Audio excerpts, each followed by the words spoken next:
I'm so excited for today's episode because we are going to be discussing some of the biggest questions that teachers ask and sharing relevant resources to know how to identify what to do next work-wise. Let's jump right in. In this episode, you're going to see really clearly that I don't like just fluffy suggestions and content. I like relevant resources and actionable items. And I'm going to have these resources linked for you in the show notes so that you can use them and jump right into them. Let's go ahead and jump into the episode. Early on, when teachers start to identify that they need to be doing something different, there's some different phases involved. The first one is simply recognizing that something's off or that something needs to change. Maybe it needs to change because they have certain family circumstances going on, or maybe it needs to change because they just feel really stagnant. What is it for you? Maybe you've recognized something and you know, I need a change. Something needs to change. After that recognition phase, then there is a brainstorm phase. And that is the phase that we're going to talk more about today. This brainstorm phase is we start brainstorming, well, what could I do next to meet that need that I have? What options are there that are out there? What could I really even do? Now, for me, it took me 2 years to figure out, what do I want to do? What could I do? Am I actually going to do it? And my goal for you is that you won't need to take that long. Just through this episode, we're going to talk through a process, some things to think through, similar to a coaching call of what are some questions to ask myself or things for me to know what direction should I head next. I want you to feel clarity and confidence. I want you to feel like there is a process and that it doesn't have to take you forever. So a lot of teachers in this phase of brainstorming feel lost. A lot feel overwhelmed. Many teachers feel like they don't know where to start. They feel like they're brainstorming really random things that have nothing to do with what they've done as a teacher. And so let's talk through some things so that you can feel more clarity and confidence around all of this.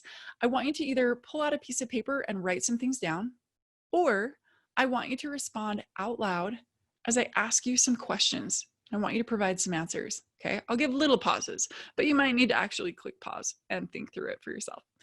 Here we go. And again, my goal is I want you to feel clarity and confidence that there is a process and that you have more self-awareness of what's right for you. Here we go. So the best place to start a job search is inside of yourself. Here we go. So I want you to think first about your strengths and skills. Then I'm going to talk you through what are your needs. And after that, we're going to be talking about what are you interested in and type of opportunities that you're interested in, and then how to find something that lines up with all of those. First off, strengths and skills. What are your top strengths? And what are your top skills? If you feel like that is way too vague of a question, I want you to think about the compliments that you receive most frequently from coworkers and from parents and from students. Maybe it's that you're incredibly organized. Maybe it's that you have amazing calendaring skills. Maybe it's that you work really well with technology or ed tech. Maybe it's that you have great interpersonal skills, great communication skills. Maybe you're great at writing emails, so many different things. What are your top strengths and skills? Think that through. If this also feels too vague, then one resource that was incredibly helpful for me is called Campbell's Interests and Strengths Survey. I have a link to it in the show notes. And why do I love this? I love this because it's going to talk you through research-based questions, and it's going to give you clear, not just descriptions, but clear visuals. It's going to show you data. It's going to show you on a chart where your skills and your strengths align most. For me, taking that survey when I was considering what to do next simply reaffirmed to me where some of my top strengths are and what I really, really wanted to do, so that when I made that transition, I did it very confidently. Now, there are other really amazing research-based resources. Some are paid for, some are free. I have links to all of them in our online course, Find Your Next Dream Job, if you want more help with that. But let's keep going for now. Again, I want you to identify what are your top strengths and skills. Okay? The next thing we're going to talk through is what are your personal needs and your financial needs. So, do you want to work full-time, have that kind of interaction with coworkers, or do you want to work part-time? Do you want to work on site and have that kind of interaction with coworkers, or do you want to work remotely and have that kind of flexibility in lifestyle? What about insurance? Do you need to have a job where they provide insurance benefits? Or can you have something where that's not provided? Now, if you are very hung up on, I've always had insurance provided, I'm only going to take a job that's going to provide it for me, then I want you to do the homework of finding out how much private insurance actually costs, right? Don't let that be an unknown if that is a holdup for you. The majority of people don't have insurance provided, actually. So find out how much it actually would cost. And if you see opportunities that compensate you more, right? If they're going to pay you more than what insurance costs, then it kind of washes it out, right? Next, what are your financial needs? Monthly, how much are you spending on things? What do you need to cover rent or mortgage? What do you need financially to cover food and your other basic things, and to cover just what your lifestyle preferences are? Do you know how much you need to be making? Next, what are your non-financial needs? For example, some people in our community, they actually don't need financially to be working, but they want to be working. What do you want or need to be working with? Maybe it's to satisfy different interests, right? Maybe you are just really interested in working in a certain role or opportunity, or you really want to have that kind of interaction and be contributing in a certain way. So just know what are my needs? Is it to satisfy interaction with people, an interest, or to be working toward a certain purpose or educational resource or whatnot? So what are your interest needs? Next, let's talk about the different interests that you have of what kind of a work opportunity. Do you want to be working for a company, for yourself, or for a specific type of company? Let me walk you through these ones. So, do you want to work for a specific company and you want to be their instructional designer or their curriculum developer or their customer success personnel or their supportive personnel or their educational consultant, right? Or learning experience designer? Do you want to be working, for a specific company? Maybe there's a company that you love and you want to work for them. Or do you want to be working for yourself? Maybe you want to be an independent freelancer, a contractor.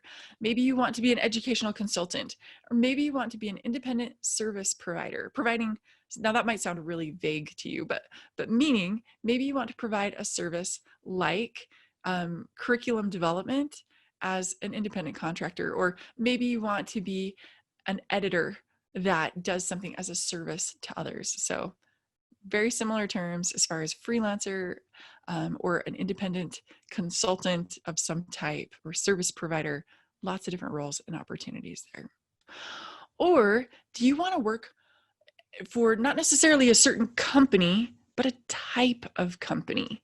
For example, maybe you want to work for an educational company, a curriculum provider, an educational technology company, or maybe you want to work in higher ed for a university or a college, or maybe you want to work for a company that has nothing to do with education specifically. For example, some teachers in our course, From Teacher to Instructional Designer, want to work specifically for Amazon. They want to be making the learning materials and resources that Amazon creates. Pretty cool, right? So I want you to write down or say out loud which one it is for you. Is there a certain company that you want to work for? If so, which one? Is there a certain type of company that you want to work for? If so, what type of company? Is it higher ed? Is it an educational company? A non-educational company? Is it nonprofit? Or do you not want to work for a different company? Do you want to work for yourself? Be an independent freelancer, contractor, consultant, or service provider, any of these. Or maybe you just want something that's kind of a side hustle and you want to be doing still in the classroom or not in the classroom and just something that's a lot lighter and a side hustle. Which route interests you most? Go ahead and write that down or say it out loud. Next, if you know, like once you develop this kind of self-awareness and clarity of, I'm really great at these things, I'm really interested in these kinds of work opportunities, and these are my actual needs, then we want you to find roles that relate with those. Okay. So first, if you're going to find the kind of job that you want in the kind of role that you want for the kind of company that you want, how do we go about actually finding it? This is kind of the big question, right? So I want you to take your strengths and your interests that you've identified, and I want you to see, how do those relate with actual work roles? And then I want you to identify what companies hire for those types of jobs or those roles. And then I want you to find opportunities that relate with that role and companies that you're interested in to do that kind of work. Now, you might be saying, well, that's the tricky part, right? I know what I'm interested in. I know what I need financially. I know the kind of company that I want to work for, but I don't know what actually exists out there where I can do that kind of work flexibly on site or remote with coworkers or independently. Maybe you're like, look, I know all of those things you walked me through already, but this part, finding it, is the part I can't figure out. If that's the case, then a perfect resource for you is an interactive guidebook we have called the Next Jobs for Teachers Guidebook. Let me tell you a little bit about it and what it's going to do for you. The guidebook is going to show you those different types of companies: educational companies, non-educational companies, higher ed, educational organizations, and more. As you see, and as you select or click on the type of company that interests you most, then it's going to show you, here's how those companies are organized. Here's the structure of the companies. And you can see the different types of roles they have. Do they have customer success or client success? And what does that mean? That means a school or a district ordered an educational resource, and now they need their teachers to actually use it, and someone helps them to use it effectively. Okay, that's just one example of many, many, many jobs. So you're going to see, here's the company type, like an educational company. You're going to see, here's how it's structured. And then you're going to see, these are the different jobs that they hire for. And you're going to understand what is entailed in those different roles. Then you simply see which one aligns with your strengths and your interests and your needs, and you click on that one. And what does it do? It's going to take you to so many current openings for that kind of a job resource, right? And opportunity.